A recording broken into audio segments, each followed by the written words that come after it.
শাকগুলো আমি আলু দিয়ে রান্না করব। দেখেন, আলু দিয়ে আলু কুচি কুচি করে রান্না করব। তো অনেক মজা হবে, আমার ছেলে খুব পছন্দ। তো নিজের ক্ষেত থেকে অনেকগুলো শাক পারলাম, খুব ভালো লাগতেছে। দেখেন, তো শাকগুলা ডাল দিয়ে রান্না।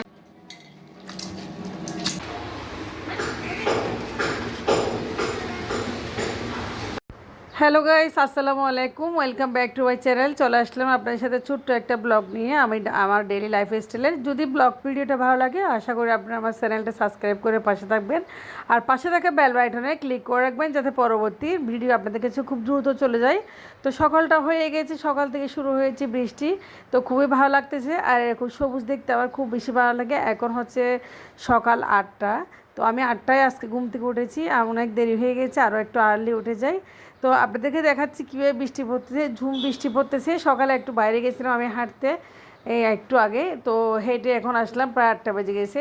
যা হোক না কেন, বাইরে থেকে হেঁটে এসে অনেক ভালো লাগতেছে। ছাতা নিয়ে বৃষ্টির মধ্যে একটু হাঁটলাম।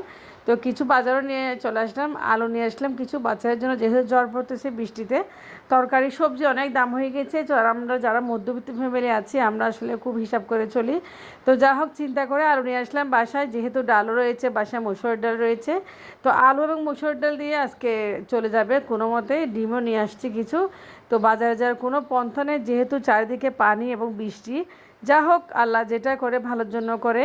তো সবাই অবশ্যই আমাদের জন্য দোয়া করবেন, আমার পরিবারের জন্য দোয়া করবেন। কিছু শুকনো মরিচ নিয়ে চলে আসছি, যেহেতু একটু ভর্তা খুব পছন্দ, আমি একটু ভর্তা পছন্দ করি। তো ওইদিকে চলে আসলাম ব্যালকনিতে, আসলে কিছু শাকের জন্য। আমার ছেলে নাকি শাক খাবে। তো বাইরে যাওয়ার পুরো ব্যবস্থা আসলে নাই, যেহেতু একটা ছাতা আমার হাজব্যান্ড নিয়ে গেছে। তো ব্যালকনিতে কিছু, বারান্দায় আমার ছেলে কিছু শাকের ডাঁটা লাগাইছিল, ওই শাক থেকে কিছু শাক হয়ে গেছে। ওই শাকগুলো থেকে আমি আজকে নিয়ে আলু এবং ডাল দিয়ে রান্না করব, খুব মজা করে খাবো। তো দুপুরে আমাদের আজকে আয়োজন হচ্ছে শাক ডাল ভর্তা। তো যা হোক, দেখেন কতগুলো শাক পেয়েছি। এই শাকগুলো আমি কয়েকদিন আগে লাগিয়েছি, ডাঁটাগুলো। তো মাশাআল্লাহ অনেকগুলো শাক হয়ে গেছে। তো আমাদের একবেলা হয়ে যাবে মা ছেলেকে। যা হোক, দেখেন পুঁই শাক আমার ছেলে খুব বেশি পছন্দ করে।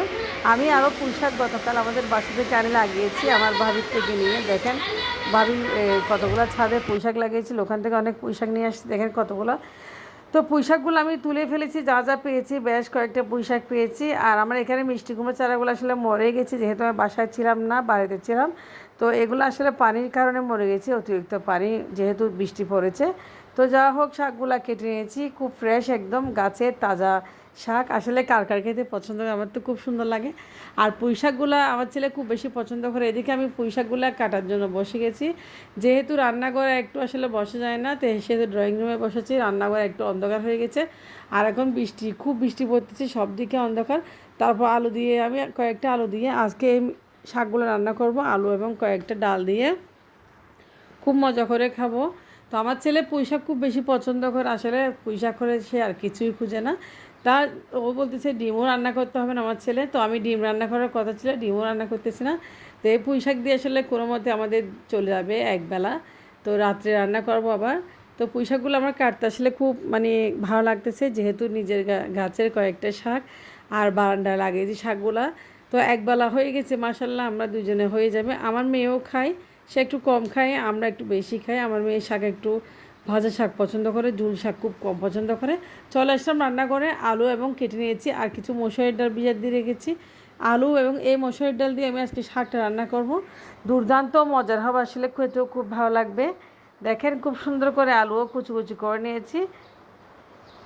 তো এদিকে মশারির ডাল এবং শাক ধুয়ে নিয়েছি, আমি এখন রান্না করতে চলে যাব চুলায়। আজকে আবার অনেক কাজ, আসলে বাসার ফ্রিজটা খুব ধুলোমালা হয়ে গেছে, অনেক নোংরা হয়ে গেছে। আর এই ফ্রিজটা একটু পরিষ্কার করে নেব। তো শাকগুলো ধুয়ে নিচ্ছি। আমি আসলে শাক এভাবে একটু পাতিলে নিয়ে ভালোভাবে দিই, যাতে নিচে বালি না থাকে। তো বেশ কয়েকবার এভাবে আমি শাকগুলো পানি দিয়ে ধুয়ে নিব। আর যেহেতু শাকগুলো অনেক ধুলো ময়লা পড়েছে বাইর থেকে, আর শাকগুলো এমনিতেই পরিষ্কার ছিল, পানি যেহেতু বৃষ্টির পানিতে ভিজে একদম পরিষ্কার হয়ে গেছে।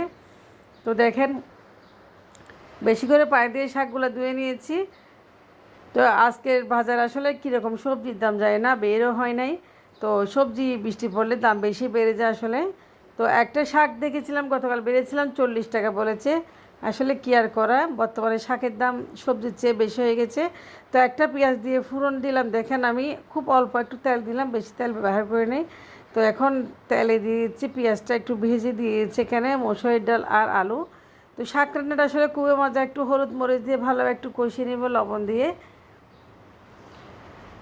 তো এটা ভালোভাবে কষানো হয়ে গেলে, একদম ভালোভাবে সিদ্ধ হয়ে গেলে আমি শাকটা দিয়ে দেবো। দেখেন, তো আলু দিয়ে পুঁই শাক অনেক পছন্দ, আর পুঁই শাক দিয়ে অনেক কিছু রান্না করা যায়, মাছও রান্না করা যায়। অন্য অন্য শাকের তুলনায় পুঁই শাক দিয়ে আসলে সব কিছু রান্না করে। দেখেন, আপনারা চাইলে পুঁই শাক দিয়ে মাছ রান্না করতে পারেন, ইলিশ মাছ পুঁই শাক দিয়ে, শুটকি পুঁই শাক দিয়ে, চিংড়ি পুঁই শাক দিয়ে, ডাল আলু সব কিছু বানাই। এদিকে ডাল আলু সিদ্ধ হয়ে গেছে, পুঁই শাকগুলো আমি দিয়ে দিয়েছি একদম ভালোভাবে। দেখেন, তো শাকটা হতে বেশিক্ষণ সময় লাগবে না, আধ ঘন্টার মতো সময় লেগেছে। তো শাকটা ডাল আলুর সাথে খুব সুন্দর করে হয়ে যাবে। এদিকে বৃষ্টি খুব বজ্রপাত হচ্ছে, আমরা একদম অফ ক্যামেরায় খাওয়া দাওয়া করে নিচ্ছি গোসল সেরে পরিষ্কার হয়ে। তো আমার আরেকটা কাজ রয়েছে, আসলে ফ্রিজটা একটু পরিষ্কার করতে হবে, সেজন্য তাড়াতাড়ি খেয়ে নিচ্ছি। তো একটু মুরগির মাংস ছিল, আপনাদেরকে শেয়ার করতে পারিনি, অফ ক্যামেরা অনেক কিছু ছিল। দেখেন এদিকে আমি চলে আসছি, ফ্রিজটা কতটা বরফ জমে গেছে দেখেন, অনেক বরফ এবং অনেক ধুলো ময়লা তরকারি পরে ফ্রিজে কী অবস্থা, নোংরা হয়ে গেছে। তো ফ্রিজটা একটু পরিষ্কার হবো, আমি একদম আসলে ফ্রিজ পরিষ্কার না থাকলে আমার নিজেরও খুব খারাপ লাগে। যা হোক, ফ্রিজটা আমি ভালোভাবে অফ ক্যামেরায় বরফগুলো নিয়ে পরিষ্কার করে নিয়েছি, নর্মালটাও পরিষ্কার করে নিয়েছি, ডিপটাও পরিষ্কার করে নিয়েছি। এদিকে পরিষ্কার করে ডিমগুলো আবার রেখেছি খুব সুন্দর করে। দেখেন উপরটা খুব পরিষ্কার করে নিয়েছি, একদম ক্লিন হয়ে গেছে। আর ফ্রিজটা আমি ঈদের সময় পরিষ্কার করেছি, আর পরিষ্কার করে নিই, ঈদ গেছে 2 মাস হয়ে গেছে, এখন কুরবানি চলে আসছে। তো যা হোক, ফ্রিজটা খুব সুন্দর করে পরিষ্কার করে নিয়েছি, একদম কোথাও একদম একটুও ময়লা নেই, চকচক করতেছে। দেখেন, তো নিজে আসলে কাজ করলে আসলে নিজের জিনিসটা সুন্দর থাকে, সেটাই স্বাভাবিক। খালা অনেকবার বলছিলাম, খালা কিন্তু কোনো মতে ধুয়ে পরিষ্কার হয়ে চলে যেত, কিন্তু আমার মতো পরিষ্কার হতো না, সেজন্য আমি নিজের হাতে পরিষ্কার করতেছি। তো নিজের হাতের কাজ বলতে আসলে নিজে করলে আসলে ভালো করে করা যায়, অপরের জন্য দিয়ে তা ভালো করে কখনো করা যায় না। যা হোক, আমি পরিষ্কার করে বরফগুলো নিয়ে ফ্রিজটা এখন একটু কাপড় দিয়ে মুছেও নিচ্ছি। তো ফ্রিজটা একদম চকচক করতেছে, মাশাল্লাহ, আমার থেকে খুব ভালো লাগতেছে। আমার ফ্রিজটা আজকে কিনেছি, প্রায় 10 বছর হয়ে গেছে, এখনও কত সুন্দর দেখেন।